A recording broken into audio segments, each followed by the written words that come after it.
नमस्कार, मैं पूजा दुबे। आप देख रहे हैं फास्ट न्यूज इंडिया। अगली खबर जम्मू कश्मीर के सुंदरबनी से, जहां नेशनल कॉन्फ्रेंस में ज्वाइनिंग के बाद पहली बार एक्स एमएलसी सुरेंद्र चौधरी पहुंचे सुंदरबनी।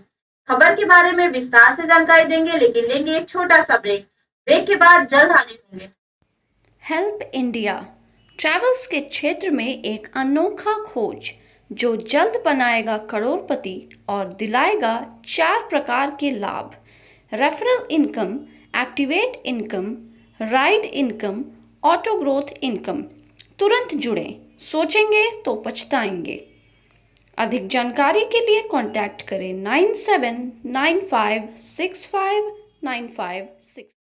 ब्रेक के बाद आपका स्वागत है। खबर जम्मू कश्मीर के सुंदरबनी से, जहां आज एक्स एमएलसी बीजेपी के दिग्गज नेता सुरेंद्र चौधरी ने बीजेपी पार्टी को किया अलविदा और नेशनल कॉन्फ्रेंस पार्टी को ज्वाइन करने के बाद आज सुंदरबनी में उनकी पहली मीटिंग हुई। और मीडिया ने जब उनसे पूछा कि आखिर क्या वजह रही कि आपको बीजेपी को अलविदा कहना पड़ा, तो इस पर सुरेंद्र चौधरी ने कहा कि जब मुझे पार्टी में लाया गया था तो मुझसे कहा गया था कि आपको एमएलए का मैंडेट देंगे, पर उन्होंने ऐसा नहीं किया और रविंद्र राणा परिवारवाद चला रहे हैं, इसलिए मुझे पार्टी को अलविदा कहना पड़ा। देखिए जम्मू कश्मीर से state bureau chief Sanjeev Sharma की रिपोर्ट। जम्मू कश्मीर के अंदर जो हिस्सा मिलेगा सारे ਨੂੰ मिलेगा। अगर वाइन शापा खुलियां तो सारे उसे खुलणगियां। ये नहीं कि जिथे तेरी मर्जी होगी उसे खुलेगा, जिथे तेरी मर्जी नहीं उसे नहीं खुलेगा। ये चीजें नहीं चलनियां, ये दुबला व्यवहार नहीं चलेगा। इस वास्ते गल्लां बड़ियां, लेकिन आज थोड़ा जा मैं क्योंकि अजे नवा रिबन कटिया, थोड़ा जा परहेज भी रख रहा नहीं। 2 दिन के साह भी लैन दिया, सौखा नहीं छोड़ांगा। चीका निकलियां परसों नहीं आदे सुरेंद्र चौधरी के है बिल्कुल। जिले मैं ज्वाइन की नेशनल कॉन्फ्रेंस तो पता लगा हुण क्यों चीका निकल रही हैं थोड़ियां। हुण मुकाबला देखो ना, आमने सामने करांगे नहीं यार। इस वास्ते मैं तुहानू एको चीज कहूंगा कि उमर साहब एक बहुत ईमानदार नेता थोड़े कोल है। फारूक साहब एक बहुत बड़ा कदा वो नेता जिसकी जम्मू कश्मीर नहीं, हिंदुस्तान नहीं, बल्कि दुनिया के अंदर भी लोग फारूक साहब ਨੂੰ ਮੰਨਦੇ ਨੇ। ਤੁਸੀਂ उस लीडर की तंजीम ਨਾਲ जुड़ रहे हो, ਅਸੀਂ उस लीडर के थले वर्कर बन रहे हैं। असा लोगों की शान अज तक नेशनल कॉन्फ्रेंस ने नौकरियां दित्तियां, अज तक जो डेवलपमेंट हुई उन्होंने दौर विच हुई। इन्होंने नवा क्या किया, नशहरा हॉस्पिटल अज तक नहीं बनया, सुंदरबनी हॉस्पिटल अज तक कंप्लीट नहीं होया। तुहाडे सामने स्कूलों की हालत क्या कि मास्टर नहीं, जिन्होंने मास्टरों की अजे 2-2 महीने अजे नौकरी रही थी उन्हें भी ट्रांसफर कटो दूर दराज इलाके कटिया। जबकि रूल्स हैं कि जिस बंदे की 1 साल रिटायरमेंट रह जाए उस बंदे की कदे ट्रांसफर नहीं होती। लेकिन ये ऐसी सरकार है जी सुना ही नहीं करती। मास्टर चुप चुप के साथ उड़ रही है, पढ़ाने किन्ने बच्चे, स्कूल खाली हो गए बिल्कुल मास्टर बगैर। तो नहीं पता है कि प्राइवेट गवर्नमेंट स्कूल जो सन वो किते ना किते डगमगा रहे सन। आज मास्टर ट्रांसफर करना बिल्कुल स्कूल बंद होने के कगार पर आ गए। जो लोग रिटायर हुए मुड़ के नवी भर्ती नहीं की। आर्मी की भर्ती बंद हो गई जम्मू कश्मीर के अंदर, हिंदुस्तान के अंदर। आज 4 साल हो गए एक बच्चा साढ़े आर्मी भर्ती नहीं हो रहा। साढ़े मुड़िया साढ़े बेरोजगार बच्चों को ब्याहना मुश्किल हो गया क्योंकि कुड़ियां रिश्ता मनने वास्ते तैयार नहीं कि मुड़ा बेरोजगार है। ये मसाला थोड़े सामने खड़ियां हो रही हैं। आज लोग बड़े सौखे कर लोग भी जो अपना बच्चा जाके किसी गरीब के घर ब्याह करते हैं क्योंकि मुड़ा बेरोजगार है। दूआ जो जिद को 4 पैसे वो कुड़ी देना नहीं पाया, फिर वो गरीबों के घर जाके ब्याह करते पे। क्यों कि आज हालात ऑटो कास्ट लोग ब्याह करना शुरू हो गए, बरादरी तो बाहर जाके लोग ब्याह करना शुरू बेरोजगारी के कारण। ये हालात हो गए इस देश के, इस यूटी के। इस वास्ते बड़िया गल्लां करांगे, वक्त आएगा करांगे। लेकिन आज छोटा जहा प्रोग्राम रखा क्योंकि मेरा अगे भी जाना है। मैं फिर तुसां सारियां दा खास करके पुरानी जो नेशनल कॉन्फ्रेंस दे लोग ने अज की डेट पुरानी है, कल तो बाद असीं पुराना वर्ड यूज नहीं करना। ये अज की डेट विच है क्योंकि अज असीं पहली दफा आए हैं इन्हां विच। इन्हां सारियां दा असीं बहुत बहुत शुक्रिया अदा करते हैं। मैं अपनी तरफों भी अपने इस परिवार तरफों भी कि तुसां असीं अपने झोली च पाया और असीं एक इज्जत और मान सम्मान इत्थे दिता है। उम्मीद करांगे कि प्यार बनिया रहे। और मैं सारे अपील करांगा तुसां भी और जो मेरे नाल अज लोग तुहाडे ज्वाइन कर रहे हैं, मैं इन्हां सारे भी रिक्वेस्ट करांगा कि अज तो बाद एक मुठ हो जाओ, एकजुट हो जाओ। और एक मुठ होकर एकजुट होने के बाद चड्डा साहब नाल मैं अपने मुने ही कहांगा कि उन्हां नाल बैठ के कमेटियां बनवाओ। और खाली जोन की कमेटियां नहीं बनानियां, तुसीं इन्हां दी लाइन इन्हां पर बड़ा कुछ सीख के आ गया इन्हां कोलों मैं। ਇਹ ਨਵੀਂ ਤਪਾ ਕੇ ਜਿਹੜਾ ਭੇਜਿਆ ਨਾ, ਮੈਂ ਸਿੱਖਿਆ ਬੜਾ ਕੁਝ ਉੱਥੇ 1.5 ਸਾਲ ਦੀ। ਹੁਣ ਅਸੀਂ ਵੀ ਬੂਥ ਪ੍ਰੈਜ਼ੀਡੈਂਟ ਬਣਾਣੇ, ਅਸੀਂ ਵੀ ਪੰਨਾ ਪ੍ਰਭਾਰੀ ਬਣਾਣੇ ਨੇ ਬਾਬਾ। ਹੁਣ ਦੱਸੋ ਤੁਸੀਂ ਕਿਆ ਹੋਣੀ ਹੈ? ਐਸੀ ਚੱਕੀ ਚੁੱਕਦਾ ਘਰਾਟ ਵਾਲੀ ਕਿ ਪੁੱਤਰ ਆਪਣੇ ਹਿਸਾਬ ਨਾਲ ਆਟਾ ਕੱਢਾਂਗੇ, ਕਿੰਨਾ ਮੋਟਾ ਕਿੰਨਾ ਪਤਲਾ ਚਾਹੀਦਾ, ਤੇ ਉਸ ਘਰਾਟ ਦੇ ਜਿਹੜਾ ਮੂੰਹ ਹੈ ਨਾ ਉਹਦੇ ਸੁੱਟਾਂਗੇ ਤੁਸੀਂ ਬੀਜੇਪੀ ਵਾਲਿਓ, ਉੱਥੇ ਪੀਆਂਗੇ ਤੁਸੀਂ ਚੰਗਾ ਬਣਾ ਕੇ। ਇਸ ਵਾਸਤੇ ਮੈਂ ਤੁਸੀਂ ਇੱਕੋ ਚੀਜ਼ ਕਹਾਂਗਾ ਕਿ ਸਾਰੇ ਇਕੱਠੇ ਹੋ ਜਾਓ, ਇਕਮੁੱਠ ਹੋ ਜਾਓ। ਆਉਣ ਵਾਲੀ ਸਰਕਾਰ, ਜਿਸ ਤਰ੍ਹਾਂ ਮਾਸਟਰ ਹੋ ਗਿਆ, ਇੱਕ ਮੇਰੀ ਗੱਲ ਯਾਦ ਰੱਖਿਓ, ਇਹ ਇਲੈਕਸ਼ਨ ਕਿਉਂ ਨਹੀਂ, ਇਹ ਕਹਿੰਦੇ ਹਾਲਾਤ ਠੀਕ ਹਨ। ਅਗਰ ਹਾਲਾਤ ਠੀਕ ਹਨ ਤਾਂ ਆਓ ਨਾ ਇਲੈਕਸ਼ਨ ਕਰਾਉਣੇ ਯਾਰ। ਤੁਸੀਂ ਕਹਿੰਦੇ ਹੋ 50 ਪਾਰ, ਆਓ ਨਾ ਯਾਰ ਫਿਰ ਇਲੈਕਸ਼ਨ ਕਰਾਓ। 50 ਕੇ ਤੁਸੀਂ 100 ਪਾਰ ਕਰ ਜਾਓ, ਲੇਕਿਨ ਇਲੈਕਸ਼ਨ ਤੇ ਕਰਾਓ। ਅਸੀਂ ਕਹਿੰਦੇ ਤੁਸੀਂ 100 ਪਾਰ ਕਰ ਲਓ, ਲੇਕਿਨ ਇਲੈਕਸ਼ਨ ਤੇ ਕਰਾਓ। 50 ਕਿਉਂ ਪਾਰ ਕਰਦੇ ਹੋ? ਘੱਟ ਕਿਉਂ ਦੱਸਦੇ ਪਏ ਹੋ? ਥੋੜਾ ਹੋਰ 50 ਵਧਾ ਲਓ ਬੀਜੇਪੀ ਵਾਲਿਓ, ਲੇਕਿਨ ਇਲੈਕਸ਼ਨ ਤੇ ਕਰਾਓ। आओ ना मैदान च यार, काश इलेक्शन कराओ। उस तरह इस तरह बिल्ली जिस चूहे नहीं सुटती, नेशन कॉन्फ्रेंस इस तरह बना के तुम्हें सुटेंगी। चौधरी साहब, इस वास्ते मैं तुम्हें एक चीज कहूंगा कि वक्त है, हालात बड़े बदल गए ने। इस हिंदुस्तान ही बचाना है तो बीजेपी ਨੂੰ इथों दूर करना होएगा, बीजेपी ਨੂੰ हराना होएगा। और एक घर बैठे या 2 नारे मारना नहीं होना, ठीक है? और जिसे कोई नारा मारदा नेशनल कॉन्फ्रेंस का, फिर डर के नहीं मारना जाएगा। अजय भी शक है कि बीजेपी जाना नहीं जाना, तो फिर नेशनल कॉन्फ्रेंस की आवाज इतनी बुलंद होए, मानो नारा में देखा national conference, national conference.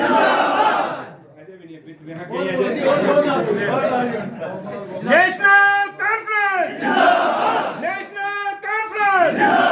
Doctor Farooq Abdullah, Omar Abdullah, किसान और मजदूर, हम और आप। जनाब उमर साहब, जनाब फरूक साहब, जनाब चौधरी साहब। मास्टर शमशेर सिंह जी, सुभाष सराफ साहब, तहसीलदार रफीक साहब, निसार साहब, पुष्पिंदर चड्डा साहब, जसवीर सिंह साहब, चौधरी इकबाल जी, गुलशन जी, और नौजवानों का लीडर साड़ा ठाकुर जतिंदर सिंह चिब जी। बाकी जोड़े हैं तुम्हें पता है, रवायत में नाम घट ही लेंदा होंदा, तो सारे जितने मेरे बुजुर्ग नौजवान साथी और दोस्त बैठे हो, सब तो पहले जो पुराने वर्कर, इन्हें पता सारे इन्हें पता एक का लिया दूए नाराज होएगा। मेरे अज इत्थे आन पर मेरे जेडे साढ़े पुराने नेशनल कॉन्फ्रेंस के लीडर इत्थों के आन या वर्कर हैं, उन्होंने सारे का मैं बहुत बहुत शुक्रिया अदा करता कि मेरा और मेरे साथी जो खड़े हैं, जोड़े मेरे 2008 तो लैके अज तक मेरे नाल शाना बशाना खड़े हैं, सारे का शुक्रिया अदा करना कि तुम मैनू और मेरे परिवार जो मेरा परिवार तो जुड़ रहा, उसे अपने नाल चलाने वास्ते जो वेलकम इतने रखा, थोड़ा सारे का बहुत बहुत शुक्रिया। मेरे बुजुर्गों नौजवान साथियों, पार्टियां तुम अजकल देख रहे होने, जो मैं परसों से ज्वाइन की है, भारतीय जनता पार्टी बड़ी भीड़ पै गई है, खासकर मेरा वीर रविंदर रैना साहब। उसी तो इन्नी दर्द है कि वधिया जिहा डॉक्टर को चाहिए जो पेट की दर्द दूर करे। वो लोगों को मीम बना के दल बदलू, पता नहीं केड़ा केड़ा बदलू, कैसे कैसे पलटू राम क्या नवे नवे मीम बनाता और अपने व्हाट्सएप तो लोग भेज रहा कि इसी वायरल करो। मेरे प्रेस के लोग इतने खड़े थोड़े माध्यम तो थोड़े मीडिया थोड़े माध्यम तो मैं थोड़े चैनलों के इस माध्यम तो उस वीर को यह संदेश देना चाहता कि मेरे वीरा ना चढ़ाए, तेरी ये मेहनत जाया जानी है। मीम शीम सुरिंदर चौधरी पर असर नहीं करते, क्योंकि सुरिंदर चौधरी उन्होंने गरीबों के दिलों च बसदा जिन्ना गरीबों नाल इन्ना 75 साल। सुरिंदर चौधरी रविंदर रैना चोटां का लीडर नहीं है, खड़पंचां का लीडर नहीं है, उन्होंने दलालों का लीडर नहीं है। ਜਿਹੜੇ ਲੀਡਰ ਪਾਰਟੀਆਂ ਦੇ ਸੌਦੇ ਕਰਕੇ ਵੋਟ ਪਾਉਂਦੇ ਨੇ, ਸੁਰਿੰਦਰ ਚੌਧਰੀ ਉਸ ਗਰੀਬ ਦਾ ਵਰਕਰ ਹੈ, ਉਸ ਗਰੀਬ ਦਾ ਸੇਵਾਦਾਰ ਹੈ, ਜਿਹਨਾਂ ਕੋਈ ਪੈਸੇ ਨਾਲ ਮਤਲਬ ਨਹੀਂ, ਕਿਸੇ ਨੂੰ ਜਦੋਂ ਸ਼ਰਾਬ ਨਾਲ ਮਤਲਬ ਨਹੀਂ। ਇਸ ਵਾਸਤੇ ਮੀਮਾ ਨਾਲ ਕਰ ਦੇ, ਇਹ ਛੋੜ। मैं ऐसे हालात पैदा करांगा रविंदर रैना कि जम्मू कश्मीर रियासत जिथे तू जाना शेर आया हूँ तेन कोई शेर नहीं कहेगा। ਤੈਨੂੰ ਪਤਾ ਮੈਂ ਪਰਸੂ ਕੇ ਕਿਹਾ ਤੈਨੂੰ ਹੁਣ ਉਹ ਲੋਕ ਕਹਿ ਕਰਨਗੇ ਸ਼ੇਰਨੀ ਕਹਿ ਕਰਨਗੇ ਹੁਣ ਤੈਨੂੰ ਸ਼ੇਰਨੀ ਕਹਿ ਕਰਨਗੇ जिंदाबाद चौधरी साहब ਮੇਰੇ ਵੀਰੋ ਮੈਂ ਭਾਰਤੀ ਜਨਤਾ ਪਾਰਟੀ ਗਿਆ ਕੋਈ ਸ਼ੱਕ ਨਹੀਂ ਕਿ ਜਿਹੜੇ ਨਾਰੇ ਅੱਜ ਉਹ ਦੱਸ ਰਹੇ ਲੋਕਾਂ ਕਿ ਸੁਰਿੰਦਰ ਚੌਧਰੀ ਨੇ ਲਾਏ ਸਨ ਮੈਂ ਕਿੰਨੀ ਹਮਦਰਦੀ ਨਾਲ ਗਿਆ ਸਾਂ ਕਿ ਮੈਂ ਉੱਥੇ ਰਵਿੰਦਰ ਰੈਣਾ ਦੇ ਨਾਰੇ ਲਗਾਏ ਆਪਣੇ ਮੂੰਹ ਤੋਂ ਲਵਾਏ ਰਵਿੰਦਰ ਰੈਣਾ ਕੋਈ ਬੜਾ ਲੀਡਰ ਮੇਰੇ ਕੋਲੋਂ ਨਹੀਂ ਸੀ ਹੈ लेकिन मैं अपने मुंह किया रविंदर रैना जिंदाबाद उत्थे मैं नारे लगवाए लेकिन वो नारे लगवाने के बावजूद भी रविंदर रैना ने भी उत्थे उस पार्टी एक्सेप्ट नहीं किया उसकी फैमिली ने एक्सेप्ट नहीं किया मैं ट्वीट किया कि रविंदर रैना परिवारवाद और करप्शन नहीं चलनी सियासत के अंदर क्योंकि भारतीय जनता पार्टी का यो नारा है कि परिवारवाद भी नहीं चलेगा करप्शन भी नहीं चलनगियां और मैं एक इल्जाम तेरे पे पोस्ट एक सवाल खड़ा किया है कि परिवारवाद और करप्शन इसका जवाब दे दे लोगों को कि सुरिंदर चौधरी ने क्यों क्या कि परिवारवाद तेरे नाल है सुरिंदर चौधरी ने तेरे पर करप्शन का इल्जाम क्यों लगाया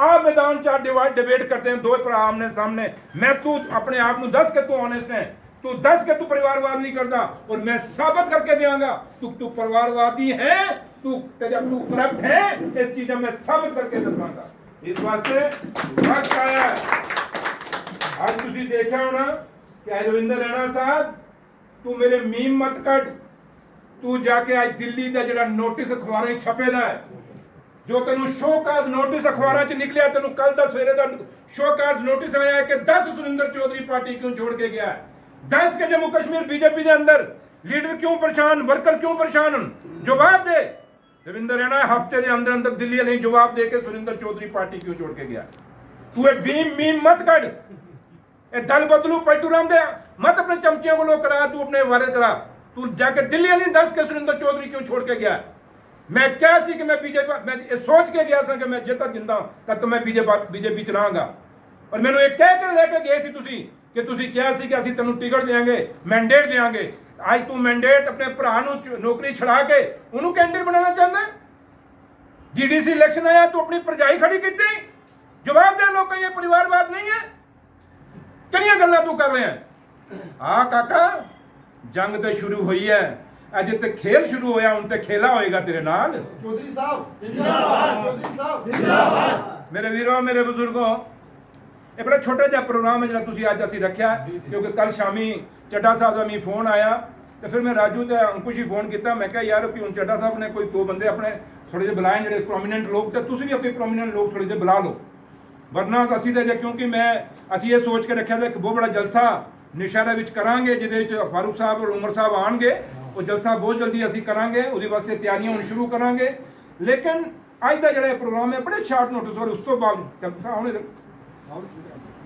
अगे आ जाओ अज का जिहड़ा प्रोग्राम है बड़े शार्ट नोटिस कल शामी है डिसाइड होया चड्डा साहब ने जिहड़े फोन किया लेकिन उस तो बावजूद भी तुसी सारे इत्थे आए मैं तुसां सारियां दा बड़ा आभारी हाँ और खास कर मैं नेशनल कॉन्फ्रेंस के पुराने लीडर जिहड़े भी हैं मैं इन्हां सारियां दा बहुत बहुत आभारी हाँ मैं इन्हां कोलों भी रिक्वेस्ट करांगा कि मेरे लोग जो मेरे नाल परिवार आया तुहाडे कोल अजे नैन इन्हां नूं सारियां नूं नहीं जानदे लेकिन असीं एक मीटिंग करांगे ज्वाइंट मीटिंग करांगे जिहदे च एक दूए नाल जान पहचान करांगे और जदों देखो क्या रब दी शायद रब भी मंजूर नहीं सी कि मैं बीजेपी च रहां क्योंकि जदों मैं बीजेपी गया तो मैं सुंदरवाड़िया नहीं किसी ज्वाइन ही नहीं कराया मैं पूछा किसी ज्वाइन कराया जब मैं मीटिंग की थी कोई कुदरती मेरी माता रानी ने मेरे उस रब ने उस भोलेनाथ ने कोई ऐसी मेरे दिमाग की गल ही नहीं पाई कि मैं नहीं ज्वाइन कराऊं लेकिन आज मैं इन्होंने कहना कि आज ये हार पुत्री पा के जाओगे नेशनल कॉन्फ्रेंस क्यों क्या असी लोग ईमानदार लोग हाँ जिदे नाल चले हैं फिर ईमानदारी नाल चले हैं तुहाडे सामने अगर जिहड़ियां पार्टियां पहले चले हैं ईमानदारी नाल चले हैं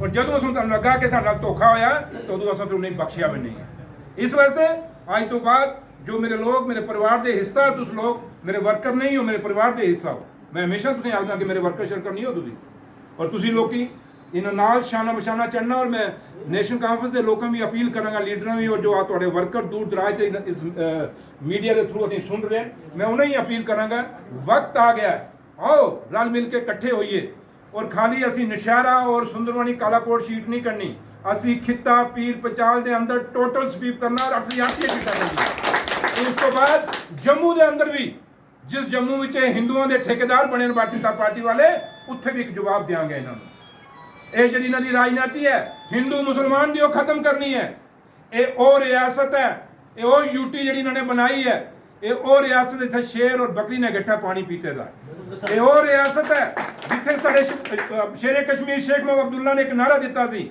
ਕਿ ਹਿੰਦੂ ਮੁਸਲਿਮ ਸਿੱਖ ਈਸਾਈ ਭਾਈ ਭਾਈ ਅਸੀਂ ਉਸੇ ਨਾਰੇ ਪਰ ਚੱਲਾਂਗੇ ਸਾਰੀਆਂ ਕੌਮਾਂ ਸਾਰੇ ਮਜ਼ਹਬ ਸਾਰੀਆਂ ਬਰਾਦਰੀਆਂ ਨੂੰ ਬਰਾਬਰ ਦਾ ਨਾਲ ਲੈ ਕੇ ਚੱਲਾਂਗੇ ਇਹਨਾਂ ਅੰਗਰ ਨਹੀਂ ਉਹ ਮੈਨੂੰ ਉਸ ਦਿਨ ਬੜਾ ਦੁੱਖ ਆਇਆ ਜਿਸ ਦਿਨ ਰਵਿੰਦਰ ਰੈਣਾ ਉਹ ਕੋਈ ਬਕਰਵਾਲ ਵਿਚਾਰੇ ਗਰੀਬ ਜਿਹੇ ਕੋਈ ਆਪਣਾ ਕੰਮ ਦੱਸਣਗੇ ਉਹ ਉਹਨਾਂ ਦਾ ਫੋਟੋ ਖਿਚਾ ਕੇ ਚਾੜ ਰਿਹਾ ਦੇਖੋ ਜੀ ਬਕਰਵਾਲ ਮਾਰ ਕੋ ਜੁਆਇਨ ਕਰ ਰਹੇ ਫਿਰ ਉਹਨਾਂ ਨੂੰ ਮਿਠਾਈ ਇਸ ਤਰ੍ਹਾਂ ਖਿਲਾ ਰਿਹਾ ਮੇਰੇ ਖਿਆਲ ਅਸੀਂ ਇਸ ਤਰ੍ਹਾਂ ਡੰਗਰਾਂ ਨੂੰ ਨਹੀਂ ਖਿਲਾਉਂਦੇ मतलब ਅਸੀਂ ਡੰਗਰਾਂ ਨੂੰ ਬੜਾ ਪਿਆਰ ਨਾਲ ਕੋਈ ਖਿਲਾਉਂਦੇ ਆ ਗੁੜ ਛੁੜ ਬੜੇ ਪਿਆਰ ਨਾਲ ਉਹਨਾਂ ਨੂੰ ਕਰਕੇ ਤੇ ਉਹਨਾਂ ਨੂੰ ਚੁੱਪਚਾਪ ਕਰਕੇ ਤੇ ਫਿਰ ਉਹਨਾਂ ਦੇ ਮੂੰਹ 'ਚ ਪਾਉਂਦੇ ਆ ਉਹ ਜਾ ਖਾ ਖਾ ਸੋ ਰਿਹਾ ਹੈ ਤੂੰ ਮਠਾਈ ਖਿਲਾ ਰਿਹਾ ਹੈ ਉਹਨਾਂ ਨੂੰ ਜ਼ਲੀਲ ਕਰ ਰਿਹਾ ਹੈ ਇਹ ਜਵਾਬ ਦੇਾਂਗੇ ਅਸੀਂ ਐਸੀ ਗੱਲ ਨਹੀਂ ਹੈ ਅੱਜ ਤਾਂ ਆਗਾਜ਼ ਹੈ ਅੱਗੇ ਬੜੀ ਲੰਬੀ ਲੜਾਈ ਹੈ ਜਨਾਬ ਇਹ ਤਾਂ ਸ਼ੁਰੂਆਤ ਹੈ ਜब ਬੋਨੀ ਕੀਤੀ ਹੈ ਬੋਨੀ ਪਰ ਸ਼ੋਕਾਜ਼ ਨੋਟਿਸ ਆ ਗਿਆ ਦਿੱਲੀ ਤੋਂ ਨੂੰ ਅੱਜ ਵੀ ਪੇਪਰ ਪੜੋ ਸਾਰੇ ਬਿਲकुल ਸਾਰੇ ਪੇਪਰਾਂ 'ਚ ਐਕਸਪਲੇਨੇਸ਼ਨ ਕਾਲ ਹੈ ਉਹਦੀ शोकाज नोटिस है 10 के सुरेंद्र चौधरी पार्टी क्यों छोड़ के गया इस वास्ते तो जवाब दे दिल्ली वाले नो कि एक बंदा सुरेंद्र चौधरी जो पक्का होकर आया सी बीजेपी च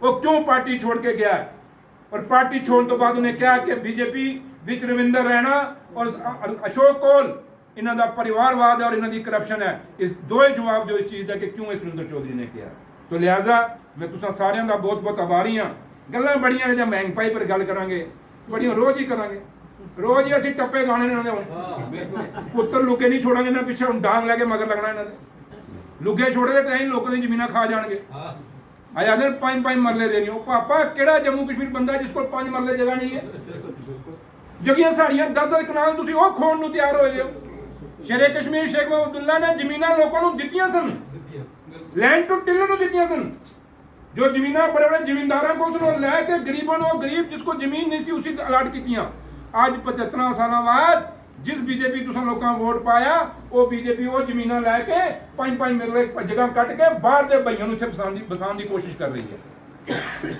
ਬਾਹਰ ਦੇ ਲੋਕ ਜਿਹੜੇ ਚਲੇ ਗਏ ਉਹਨਾਂ ਨੂੰ और ਜਿਹੜੇ ਇਹਨਾਂ ਨੇ ਡੋਮਸਾਈਲ ਜਿਨ੍ਹਾਂ ਦੇ ਬਣਾਏ ਨਕਲੀ ਬਣਾਏ ਆਉਣ ਵਾਲੇ ਵਕਤ ਅਸੀਂ ਦੱਸਾਂਗੇ ਕਿਸੇ ਕੁਛ ਤੁਸੀਂ ਬਣਾਏ ਪ੍ਰਦੇਸ਼ ਅਧਿਕਸ਼ ਕੋਲੋਂ ਪੁੱਛਾਂਗੇ ਭਾਈ ਇਹ ਡੋਮਸਾਈਲ ਕਿਸ ਤਰ੍ਹਾਂ ਬਣੇ ਤੁਸੀਂ ਲੋਕਾਂ ਨੂੰ ਕਿਹਾ ਸੀ ਕਿ ਬਰਾਬਰੀ ਵਿੱਚ ਹਿੱਸਾ ਦੇਵਾਂਗੇ ਤੁਹਾਡੇ ਨਾਲ ਬਰਾਬਰੀ ਕਰਾਂਗੇ तो क्या आज बराबरी हो रही है इन्हां गल्लां दे सवाल ਅਸੀਂ खड़े करांगे आज देखो थोड़ी वाइन शॉप रविंदर रैना साहब इस प्लेटफॉर्म तक सवाल तनु मैं और भी खड़ा कर रहा कि सुरनकोट एक वाइन शॉप खुल रही है ਉਹਦੀ रोज प्रोटेस्ट हो रही है तेरे बंदे प्रोटेस्ट कर रहे हैं और तू रोज अपनी उस आईडी पर फेसबुक की आईडी पर तू चढ़ाना है कि वाइन शॉप नहीं खुलनी चाहिए क्या तेन उत्थे हिस्सेदारी नहीं मिली या क्या होया ये जवाब दे तू आज जिस बाकी पूरे जम्मू कश्मीर जम्मू शहर के अंदर वाइन शॉपां खुलियां लोगों ने प्रोटेस्ट की पुलिस ने कुट के लोगों को मार मार के डांगा उत्थे वाइन शॉपां खिलाइयां तो फिर आज सुरनकोट क्यों नहीं खुल रही क्यों उत्थे तेरी कोई चाल है तेरी कोई मिली भगत है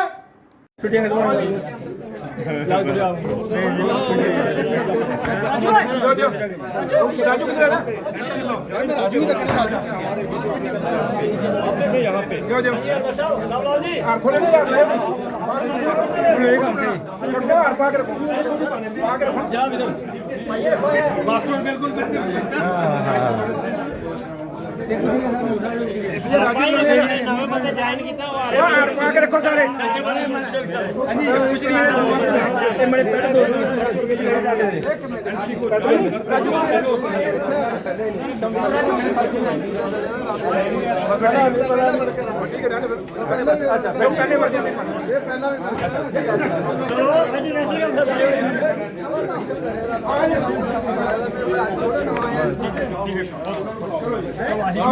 पहली बार आप एनसी ज्वाइन करने के बाद जो है सुंदरबनी के अंदर पहुंचे हैं और जब आपने भाजपा को छोड़ा था तब भी एक परिवारवाद को लेकर ट्वीट किया था आखिरकार हम भी जानने की कोशिश करेंगे कि परिवारवाद क्या है और क्या मुख्य वजह थी जो आपने भाजपा को छोड़ा।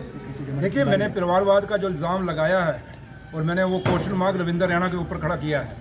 रविंदर रैना साहब जब भी आता है यहाँ आपके सुंदरबनी में उसको पूछिए कि सुरेंद्र चौधरी ने ये बात कही कि भारतीय जनता पार्टी के अंदर परिवारवाद है और एक करप्शन, दो चीज़ें मैंने कही हैं, परिवारवाद और करप्शन, दो चीज़ों का मैंने सवाल खड़ा किया है रविंदर रैना साहब के ऊपर। इसका जवाब जिस दिन वो देंगे आगे से जवाब मैं दूंगा। जब तक वो नहीं जवाब देता तब तक मैं भी नहीं बताऊंगा कि कौन सी करप्शन है और कौन सा परिवारवाद है। लेकिन ये सवाल मैंने खड़ा किया है, जो इंसान ये कहता था कि जम्मू कश्मीर के अंदर परिवार नेशनल कॉन्फ्रेंस पीडीपी और कांग्रेस जो हैं ये नेशनल कॉन्फ्रेंस वगैरह जो हैं जो परिवारवाद की राजनीति करते हैं। लेकिन आज मैं उनसे पूछ रहा हूँ, रविंद्र रैना साहब आप बताइए कि आपके पास परिवारवाद और करप्शन नहीं है क्या? इसका जवाब मुझे चाहिए। चौधरी साहब, हम आपसे जानना चाहते हैं, जैसे आप एनसी को ज्वाइन करते हैं और आज जम्मू कश्मीर के अंदर एक खुशी की लहर है, क्या जादू की छड़ी है सुरेंद्र चौधरी के पास?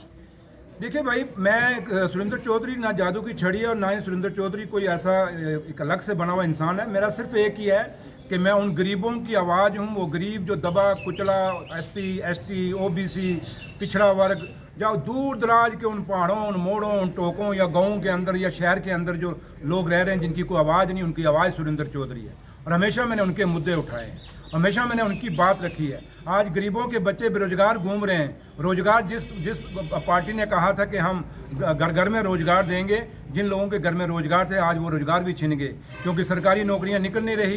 बिजनेस का हालात ये हो गए कि छोटा व्यापारी आज खत्म हो रहा है, और छोटा व्यापारी इतना परेशान है कि उसके दुकान पे अगर कोई 2 लड़के थे आज उन्होंने 1 कर दिया, जिसके पास 1 था उसने वो भी निकाल दिया।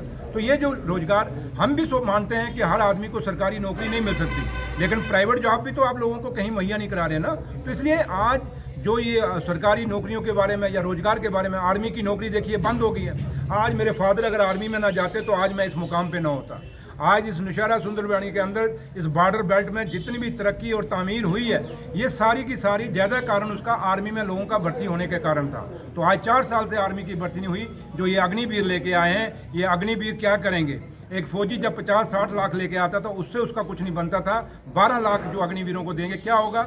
और ये जो 12 लाख अब जो अग्निवीर बना रहे हैं ये कुछ भी नहीं है। ये एक बच्चों में फ्रस्ट्रेशन आएगी, बच्चों के अंदर एक डिप्रेशन आएगी, इससे और ज़्यादा नहीं होगा। और सबसे बड़ा आज बेरोजगारी के कारण है कि कितने नौजवान बच्चे हमारे हैं जिन बच्चों को रोजगार नहीं मिल रहा है और वेल क्वालिफाइड हैं, आज वो बच्चे डिप्रेशन में जाना शुरू हो गए हैं, क्योंकि वो परेशान है। माँ बाप के पास इतना पैसा नहीं, उन्होंने बड़ी मुश्किल से उनको तिनका जोड़ के पढ़ाया, और आज जब वो नौकरी की बारी आई, आप ग्रेजुएट, पोस्ट ग्रेजुएट या प्रोफेशनल डिग्री की हैं, उन बच्चों को रोजगार नहीं है। तो इसलिए ये बच्चों के अंदर एक डिप्रेशन का माहौल बन गया है। उसके साथ साथ मैं आपको कहूँ कि जहाँ तक ताल्लुक है, आज देखिए घर घर में नशा कितना हो गया है। हमारी जो ये पीढ़ी है नौजवानों की, इनको रोजगार मिल नहीं रहा है, ये बेले हो गए हैं, जिससे ये बच्चे आज आप देखें जम्मू कश्मीर के अंदर चिट्टा कितना आ गया, ड्रग्स कितने आ गए। मुझे लगता है ये सरकार खुद हमारे बच्चों को ड्रगिस्ट करना चाहती है। क्या ये बीजेपी को इसलिए लोगों ने वोट डाले थे कि आप हमारे बच्चों को गली गली में ड्रग्स बंटवाएं? गली गली में आपने वाइन शॉपें खोल दी, हमारे बच्चों को आप शराबी और ड्रगिस्ट बनाना चाहते हैं क्या? इसलिए लोगों ने आपको जम्मू में वोट डाला था। इसलिए ये सवाल आज हम भारतीय जनता पार्टी के ऊपर खड़े कर रहे हैं। और मैं आपसे भी रिक्वेस्ट करूंगा, क्योंकि आप चौथा स्तंभ हैं डेमोक्रेसी के, कि जम्मू कश्मीर के अंदर आप इन गरीबों की आवाज़ को बुलंद करिए। जो आज भारतीय जनता पार्टी कहती है कि हम 50 पार करेंगे, ठीक है भैया, आप 50 पार क्या आप 100 पार करें, लेकिन इलेक्शन तो करवाएं। फिर अगर आपको इतना है कि आप 50 पार जाएंगे तो फिर इलेक्शन क्यों नहीं करा रहे?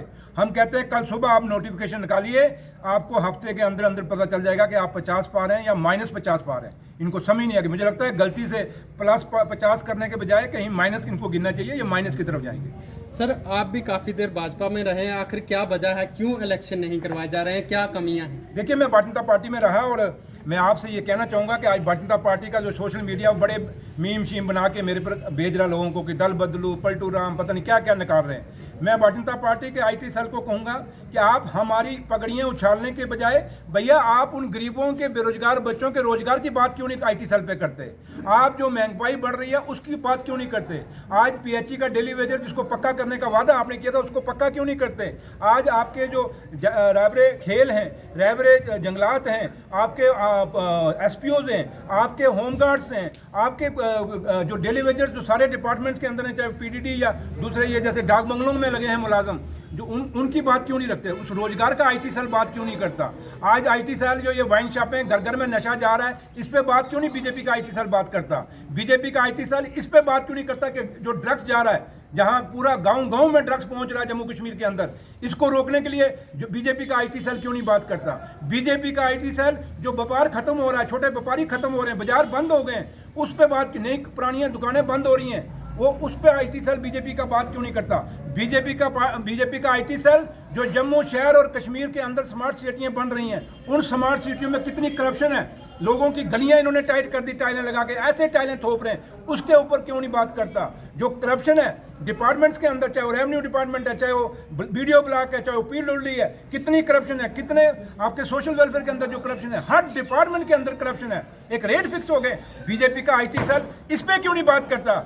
मैं बीजेपी के आईटी सेल को कहूंगा कि इन बेरोजगार बच्चों को मत गुमराह करिए। आपके मीम शीम किसने नहीं देखने। अगर आप सोचते हो कि मीम निकाल के किसी की पगड़ी उछाल दोगे, भैया जिस दिन आपकी पगड़ी उछाली गई तो आप किसी को मुंह दिखाने लायक नहीं रहोगे भारतीय जनता पार्टी वालों।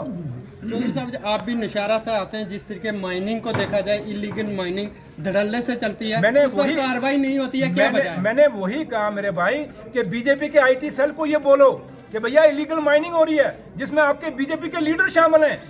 आज दरिया खत्म हो रहे हैं जम्मू कश्मीर के, वाटर लेवल नीचे चला गया है, लोगों को पीने को पानी नहीं मिल रहा है इस गर्मी के अंदर, बिजली का कट कितना है। बीजेपी के आईटी सेल को ये नहीं दिख रहा। रविंदर रैना साहब, जो आप मीम बना बना के लोगों के व्हाट्सएप पे भेज रहे हो, काश आप ये डिमांड है लोगों की लिख के, ये इलीगल माइनिंग हो गई, ये महंगाई हो गई। आज जो 350 का सिलेंडर था, आज वो 1100-1200 रुपये ऊपर है। जो आपका पेट्रोल 30 रुपये था, 40 रुपये था, आज वो 105 और 90 पे डीजल चला गया है। ये क्या है मेरे भाई? इस पे मीम बना रविंदर रैना साहब, ये क्या लोगों को तू करता है। बाकी रही ये बात, मैं आपके चैनल से फिर कहना चाहता हूं कि मैंने भारतीय जनता पार्टी में गया था, मैंने पक्के मन से और पक्के दिल से गया था। मैंने रविंदर रैना के नारे लगाए इसलिए लगाए थे कि रविंदर रैना को ये यकीन हो कि हाँ जी सुरेंद्र चौधरी पक्के दिल से आया है। लेकिन उसका, रविंदर रैना का परिवार और रविंदर रैना ने मुझे नौशहरा कंस्टिट्यूंसी में टिकने नहीं दिया। अगर आज मैंने भारतीय जनता पार्टी छोड़ी है तो सिर्फ और सिर्फ रविंदर रैना और अशोक कोल के कारण छोड़ी है। इसलिए ये जो इलीगल माइनिंग शाइनिंग जो भी है, ये बीजेपी के लोग जो यहाँ प्रचार करते हैं बीजेपी को वोट डालो, उनको पूछो ये सवाल, आपको हमारे बच्चों को रोजगार कब दोगे, ये महंगाई कब खत्म करोगे, इलीगल माइनिंग कब रोकोगे, ये शराब की दुकानें कब बंद करोगे, ये जो ड्रग्स आप गांव में बेच रहे हो, जो बीजेपी के अपने कई वर्कर इन्वॉल्व है उसमें, ये कब बंद करोगे। ये सवाल मैं उनके ऊपर खड़ा करता हूँ। शुक्रिया।